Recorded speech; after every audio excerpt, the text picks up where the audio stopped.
கூர்க்கில் அபி water ஃபால்ஸ்க்கு போகிற இடத்துல தாங்க இந்த பாம்பை பார்த்தேன். மண்புழுவை விட கொஞ்சம் தாங்க பெருசு.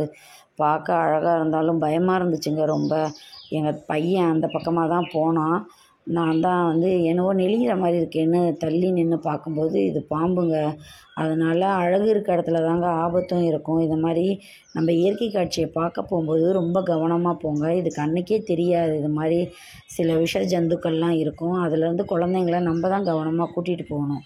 நம்ம எந்த அளவுக்கு இயற்கையை ரசிக்க போகிறோமோ அந்த அளவுக்கு நம்ம சேஃப்டியாகவும் இருக்கணுன்றதை கவனத்தில் வச்சுக்கோங்க. குழந்தைங்கள கவனமாக கூட்டிகிட்டு போங்க. நீங்கள் தனியாக விடாதீங்க. ஏன்னா குழந்தைங்களுக்கு தெரியாது. சின்ன பூச்சி மாதிரி தான், கடித்த மாதிரி தான் உங்களுக்கு இருக்கும். அதுக்கப்புறமா தான் அதோடய விஷத்தன்மை பரவ ஆரம்பிக்கும்போது தான் நம்மளுக்கு தெரியும். என்ன கடித்ததுன்னே தெரியாது. அதனால் கவனமாக போங்க. கிளாஸ் பிரிட்ஜுக்கு போகிற இடத்துலையும் நான் ஒரு பாம்பை பார்த்தேன். அதுதாங்க இந்த பாம்பு. அதனால் குழந்தைங்கள கவனமாக கூட்டிகிட்டு போங்க.